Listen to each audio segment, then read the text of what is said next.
एक गांव में हरिया नाम का एक गरीब किसान रहता था। उसके परिवार में उसकी पत्नी और एक छोटी बेटी थी जिसका नाम था सुमन।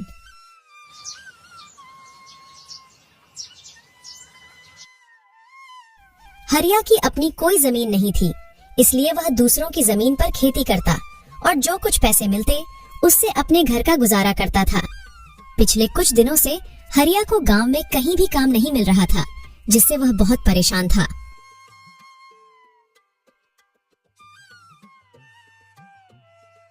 आज कुछ कमा के लाए हो या नहीं? घर में खाने के लिए और कुछ नहीं बचा है, बस थोड़े से दाल चावल बचे थे, उसकी मैंने खिचड़ी पका दी है। पिछले कई दिनों से गांव में कोई काम नहीं मिल रहा है। लोगों का कहना है कि अभी इस महीने उनके पास करवाने को कोई काम नहीं है। जब फसलों की कटाई शुरू होगी तब काम मिलेगा। अब मैं तो यह सोचकर परेशान हूँ कि इस महीने अगर कोई काम नहीं मिला तो सबके खाने पीने का जुगाड़ मैं कैसे करूँगा। आप चिंता मत करो, भगवान हमारी मदद जरूर करेंगे।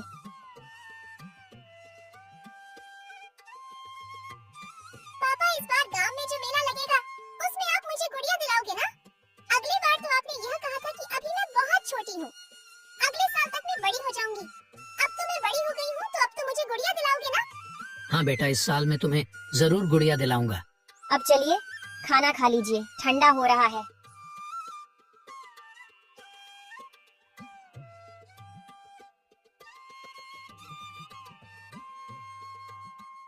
सरला, तुम भी आकर खाना खा लो। जी, आप खा लीजिए, मैं थोड़ी देर बाद खा लूंगी। हरिया और उसकी बेटी दोनों खाना खा लेते हैं। तभी उनके दरवाजे पर एक संत की दस्तक होती है। कोई तो कुछ खाने को दे दो, भगवान तुम्हारा भला करेगा। संत की आवाज सुनकर हरिया और उसकी पत्नी बाहर आते हैं। बेटा, क्या तुम्हारे पास खाने को कुछ है? बाबा, हमारे पास तो खुद के खाने के लिए भी ठीक से खाना नहीं हो पाता। हम आपको कहाँ से देंगे? थोड़ी सी खिचड़ी पकाई थी, वह भी मैं अभी खा लिया हूँ। अब हमारे पास कुछ भी नहीं है। रुकिए बाबा, अभी मेरे हिस्से का खाना बचा हुआ है, मैं अभी लेकर आती हूँ। पर सरला, तुम अगर यह खाना बाबा को दे दोगी तो तुम क्या खाओगी?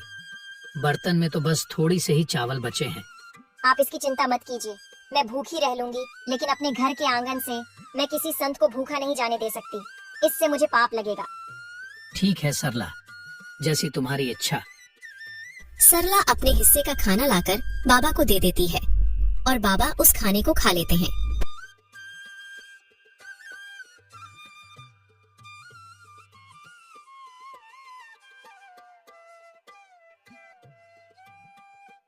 बेटा, तुमने मेरी भूख मिटाई है, मैं तुम्हारा बहुत आभारी हूँ। एक भूखे व्यक्ति को खाना खिलाना सच में पुण्य का काम होता है, और यह पुण्य तुमने आज कमा लिया है बेटी।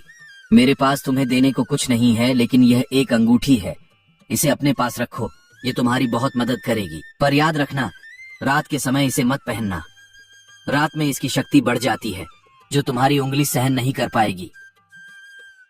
धन्यवाद बाबा, हम आपकी आज्ञा का पालन करेंगे।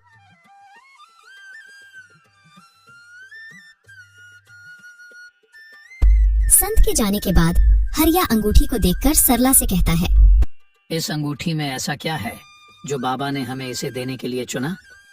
शायद ये हमारे अच्छे कर्मों का फल है। आपने सुना तो होगा ना, हमारे अच्छे और बुरे कर्मों का फल हमें जरूर मिलता है। चलिए अब अंदर चलते हैं। पर सरला, अपने हिस्से का खाना तो तुमने बाबा को दे दिया, अब तुम क्या खाओगी? काश हमारे पास थोड़े से और चावल होते। जैसे ही हरिया यह बात कहता है, अंगूठी में एक चमक सी उठती है और हरिया के सामने तुरंत एक चावल की प्लेट आ जाती है। सरला, यह देखो, जैसे ही मैंने चावल का नाम लिया, यहाँ चावल प्रकट हो गया। यानी कि यह अंगूठी सच में जादुई है, इससे हम कुछ भी खाने को मांग सकते हैं। अरे वाह, ये तो बहुत अच्छी बात है। तो आप इससे थोड़ी पूरी सब्जी मांगे ना, मेरा काफी दिन से पूरी सब्जी खाने का मन कर रहा था। ठीक है सरला, मैं अभी मांग कर देखता हूँ। हे अंगूठी, हमें थोड़ी सी पूरी सब्जी दे दो। हरिया के कहते ही फिर से अंगूठी में एक चमक सी उठती है और हरिया के सामने पूरी सब्जी की प्लेट आ जाती है। उसको देखकर सरला और हरिया बहुत खुश हो जाते हैं। अरे वाह, कितने दिनों बाद आज पूरी सब्जी देखने को मिली है। चलो अब हम सब बैठकर इसे खाते हैं। ऐसे वह सभी उस दिन भर पेट भोजन करते हैं। अगले दिन सुबह पापा, आज गांव में बहुत बड़ा मेला लगने वाला है। मैंने अपने दोस्तों से सुना था। आज आप मुझे गुड़िया दिलाओगे ना? हाँ मेरी प्यारी गुड़िया, इस बार मैं तुम्हें जरूर गुड़िया दिलाऊंगा। सरला, तुम मेरी प्यारी गुड़िया को तैयार कर दो और तुम भी तैयार हो जाओ।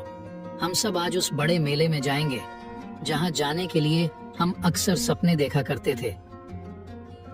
सभी तैयार हो जाते हैं। फिर हरिया अंगूठी से कुछ पैसे मांगता है और उसके हाथ में पैसे आ जाते हैं और फिर वह सब मेले की ओर निकल पड़ते हैं।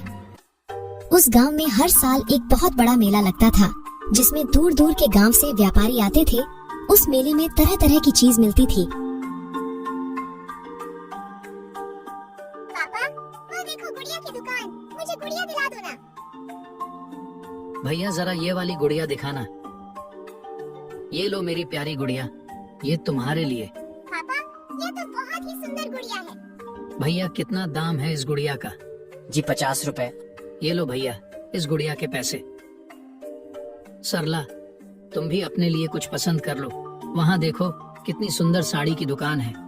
चलो वहाँ से तुम्हारे लिए साड़ियाँ भी पसंद करते हैं। भैया जरा वह वाली साड़ी दिखाना।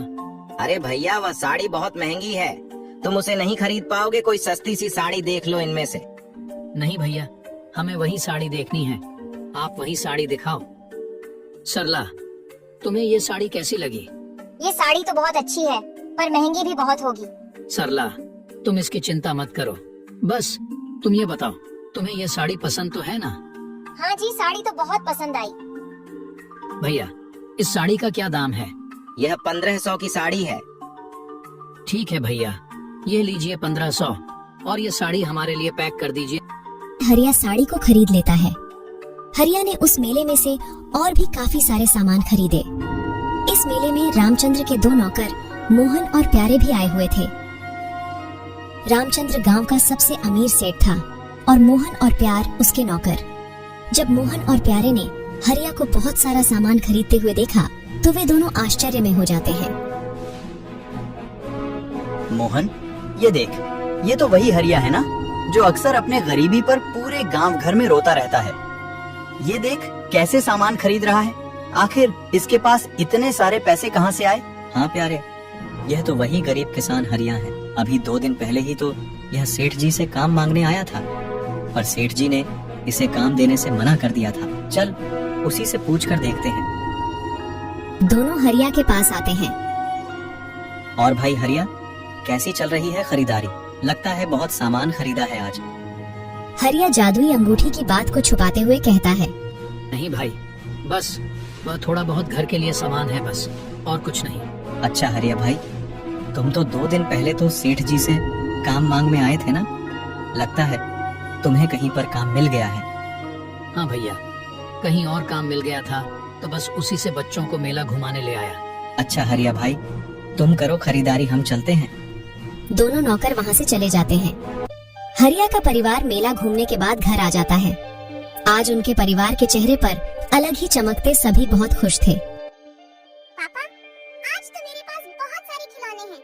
अब मैं अपने दोस्तों को ये खिलौने दिखाऊंगी। मेरे पास भी बहुत सारे खिलौने हो गए हैं। हाँ बेटा, क्यों नहीं। अब से तुम्हें जो भी चीज चाहिए तुम अपने पापा से मांग लेना, वह तुम्हें मना नहीं करेंगे। इस तरह हरिया के दिन हंसी खुशी गुजर रहे थे। हरिया ने अंगूठी की मदद से अपने घर के हालातों को सुधार लिया और अंगूठी से कुछ पैसे मांगकर गांव में उसने एक कपड़े की दुकान खोली। दुकान खोलने के साथ ही हरिया की दुकान चल पड़ी। उसकी दुकान पर तरह तरह के कपड़े थे, एक से बढ़कर एक। ये सब हरिया ने उस अंगूठी की मदद से हासिल किए थे। नए नए डिजाइन के कपड़े होने की वजह से हरिया की दुकान पर अक्सर ही लोग की भीड़ रहा करती थी। अब यह बात धीरे धीरे पूरे गांव भर में फैल रही थी कि हरिया जो कितना गरीब था, वह अचानक से अमीर हो गया है और उसने गांव में एक बहुत बड़ी कपड़े की दुकान खोली है। अरे भाई, मैंने सुना है कि हरिया ने गांव में कोई दुकान खोली है। हाँ भाई, मैंने भी सुना है हरिया ने बहुत बड़ी दुकान खोली है। अरे भाई, मैं तो उसकी दुकान को देखकर भी आया हूँ। हरिया ने वाकई में बहुत बड़ी दुकान खोली है और उसके पास नई नई प्रकार के कपड़े हैं। अच्छा, आखिर ये कैसे हुआ? हरिया के पास दुकान खोलने के लिए इतने पैसे आए कहाँ से? भाई, इस बारे में तो मुझे नहीं पता, बस मुझे इतना ही पता है कि उसने गांव में एक बहुत बड़ी कपड़े की दुकान खोली है। हे भगवान, काश मेरे पास भी इतने पैसे होते तो मैं भी अपना कोई छोटा सा कारोबार खोल लेता। अरे भाई, पैसे नहीं है तो तुम अब हरिया से उधार ले लो। हरिया दिल का बहुत नेक इंसान है, वह तुम्हें जरूर उधार दे देगा। हाँ, तुम ठीक कहते हो, मैं हरिया से एक बार बात करके देखता हूँ। यार, कुछ पैसे तो मुझे भी चाहिए थे। मुझे भी अपना छोटा सा कारोबार शुरू करना है। क्यों ना हम कल हरिया से बात करके देखें, क्या पता हरिया ही हमारी कुछ मदद कर दे। वह लोग इतनी बातें कर ही रहे थे, तभी उन्होंने देखा कि हरिया वहीं से गुजर रहा था। रामू ने हरिया को आवाज लगाई। अरे हरिया भाई, कहाँ जा रहे हो? कहीं नहीं भाई, बस तुम्हारे पास ही आ रहा था। बहुत दिन हो गए थे तुमसे मिले, सोचा तुमसे भी मिलता आऊं। हरिया भाई, मैंने सुना है कि तुमने कपड़े की बहुत ही बड़ी दुकान खोली है। हाँ भाई, बस इसी बारे में मैं तुम्हें बताने आया था। मैंने एक कपड़े की दुकान खोली है और अब उस दुकान से मेरी अच्छी कमाई हो रही है। पर तुमने दुकान कैसे खोली? तुम्हारे पास इतने पैसे कहाँ से आए? देखो भाई, ये बात मैं तुम्हें इसलिए बता रहा हूँ क्योंकि तुम मेरे दोस्त हो और मुझे तुम लोगों पर बहुत विश्वास है। कुछ दिन पहले मेरे घर पर एक साधु आए थे। हरिया उन सबको जादुई अंगूठी के बारे में सारी बात बता देता है। जादुई अंगूठी? सच में तुम्हारे पास जादुई अंगूठी है और तुमने उसी से वह दुकान खोली है? हाँ, मैंने उसी से वह दुकान खोली है और मैं यहाँ तुम्हारे पास इसलिए आया हूँ कि तुम भी अगर अपना कोई कारोबार शुरू करना चाहते हो तो बेझिझक आकर तुम मुझसे पैसे ले सकते हो। मैं तुम्हें कारोबार खोलने के लिए पैसे दूंगा। अरे हरिया भाई, ये बात कहकर तो तुमने हमारा दिल ही जीत लिया। ठीक है हरिया भाई, हम किसी को नहीं बताएंगे। इस तरह हरिया ने गांव वालों की मदद की और सभी को कारोबार खोलने के लिए पैसे दिए। अब गांव के लोगों ने भी अपना अपना कारोबार खोला।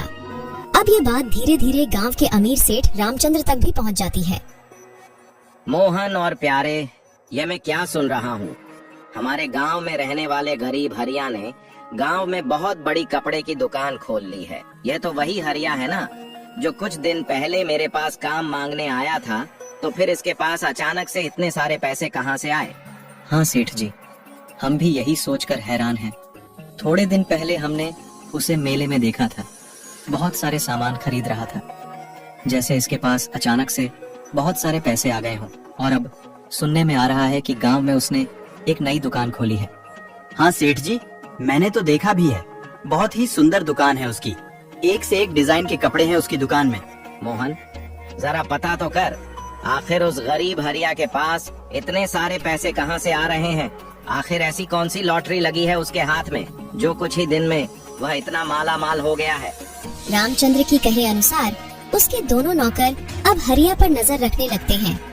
हरिया कब जाता है, कब घर आता है, इन सब पर उन दोनों आदमियों की नजर थी। एक दिन जब हरिया रात के समय घर आता है, तब में दोनों आदमी चुपके से उसके घर के पास खड़े हो जाते हैं। वह देखते हैं कि रामू अपने हाथ में से अंगूठी निकाल रहा है और अपनी पत्नी से कह रहा है, सरला, अभी मैं इस अंगूठी को निकाल देता हूँ। काफी रात हो गई है, सुबह इसे पहन लूंगा। वैसे भी अब हमारे पास भगवान का दिया सब कुछ है। अब इस अंगूठी से हमें और कुछ नहीं चाहिए। मुझे लगता है अब इस अंगूठी को हमें संभाल कर रख देना चाहिए, क्योंकि अब मेरा कारोबार भी काफी अच्छा चल रहा है। तो अभी हमें इस अंगूठी की जरूरत नहीं है। मैं सोच रहा हूँ कि इस अंगूठी को मुझे किसी जरूरतमंद को दे देना चाहिए, जो मेरी ही तरह गरीब और ईमानदार हो, जो इस अंगूठी का सही इस्तेमाल करे। हाँ जी, आप बिल्कुल सही कह रहे हैं। ये अंगूठी हमें किसी ऐसे ही इंसान को देनी चाहिए। रामचंद्र के दोनों नौकर यह सारी बात रामचंद्र को बताते हैं। हाँ सेठ जी, उनके पास एक अंगूठी है। उसके बारे में वह लोग बातें कर रहे थे कि उस अंगूठी ने उनकी किस्मत बदल दी। अच्छा, तो ये बात है, लेकिन एक अंगूठी की वजह से ऐसा कैसे हो सकता है? क्या वह कोई जादुई अंगूठी है? क्या उस अंगूठी ने हरिया को पैसे दिए हैं? जाओ इसका पता लगाओ। अगले दिन फिर वह दोनों आदमी चुपके से हरिया के घर आते हैं और हरिया और उसकी पत्नी की बातचीत को सुनते हैं। सुनिए, मुझे एक बहुत ही सुंदर गुलाबी रंग की साड़ी चाहिए। आप इस अंगूठी से मांग लीजिए ना। तुम्हारे पास इतनी सारी साड़ियाँ तो है, फिर तुम्हें गुलाबी रंग की साड़ी क्यों चाहिए? और दुकान में भी काफी सारी साड़ियाँ रखी है, जाकर दुकान में से पसंद कर लो। नहीं, मेरे पास एक भी गुलाबी रंग की साड़ी नहीं है और मुझे एक ऐसी साड़ी चाहिए जो अभी तक दुकान में भी नहीं है। आप इस अंगूठी से गुलाबी रंग की साड़ी मांग कर देखिए ना। हरिया अंगूठी से गुलाबी कलर की साड़ी मांगता है और गुलाबी कलर की साड़ी प्रकट हो जाती है। यह देखकर दोनों नौकर बहुत आश्चर्य में हो जाते हैं और यह बातें जाकर वह दोनों रामचंद्र सेठ को बताते हैं। अच्छा, तो उस हरिया ने अंगूठी के सामने साड़ी बोला और अंगूठी में साड़ी निकल आई। अब तो पक्का हो गया है, वह कोई जादुई अंगूठी है। तुमने कहा था कि रात के समय वह हरिया अंगूठी को अपने उंगली में से निकाल देता है। हाँ सेठ जी, वह अंगूठी को निकालकर अपने टेबल पर रख देता है। तो ठीक है, उस अंगूठी को हासिल करने का सबसे सही वक्त रात का है। मैं रात को ही उस हरिया के घर जाऊंगा। ऐसा सोचकर रामचंद्र रात के समय चुपके से हरिया के घर पहुंच जाता है। रात के समय वह अंगूठी का तेज बहुत ज्यादा था, वह अलग ही चमक रही थी। अरे वाह, इस अंगूठी की चमक तो देखो, कितनी जगमगा रही है। आखिरकार यही है वह जादुई अंगूठी जिससे यह हरिया अमीर हुआ है। अब मैं अंगूठी को अपने घर ले जाऊंगा और इस अंगूठी की मदद से गांव का सबसे अमीर आदमी बन जाऊंगा। यह सोचकर रामचंद्र उस अंगूठी को वहां से लेकर घर आ जाता है और उस अंगूठी को हाथ में पहनकर अंगूठी से बहुत सारे सोने के सिक्के मांगता है। हे अंगूठी, मुझे बहुत सारे सोने के सिक्के दे दो, इतने सोने के सिक्के कि मैं रातों रात अमीर बन जाऊं। जैसे ही रामचंद्र ऐसा कहता है, उसकी उंगली पर लाल निशान पड़ जाते हैं और उसे काफी जलन होने लगती है। रामचंद्र दर्द से कहराते हुए उस अंगूठी को फेंक अस्पताल की ओर भागता है। रामचंद्र अस्पताल पहुंचता है और डॉक्टर को अपना हाथ दिखता है। ये कैसे हुआ? इतनी ज्यादा चोट तुम्हें कैसे आई? तुम्हारा हाथ तो पूरी तरह से घायल है। मैं अभी इसकी पट्टी कर देता हूँ। डॉक्टर रामचंद्र के हाथों की पट्टी कर देता है और उससे कहता है, देखो, मैंने तुम्हारी पट्टी तो कर दी है, पर तुम्हारे हाथों के जख्म बहुत गहरे हैं। इसे ठीक होने में कम से कम 2 महीने का समय लग जाएगा और 2 महीने तक तुम्हें अपने हाथों का ध्यान रखना होगा। यह सुनकर रामचंद्र बहुत दुखी होता है। ये सब उस अंगूठी के वजह से हुआ है। न मैं उस अंगूठी को चुराता और न ही मेरे हाथ का यह हाल होता। इतनी जलन हो रही है मेरे हाथ में, क्या बताऊं। अगर मैं ज्यादा पैसे का लालच न करके उस अंगूठी को ना लिया होता तो आज मेरे हाथों की ऐसी हालत नहीं होती। रामचंद्र उस अंगूठी को हरिया को वापस करने जाता है।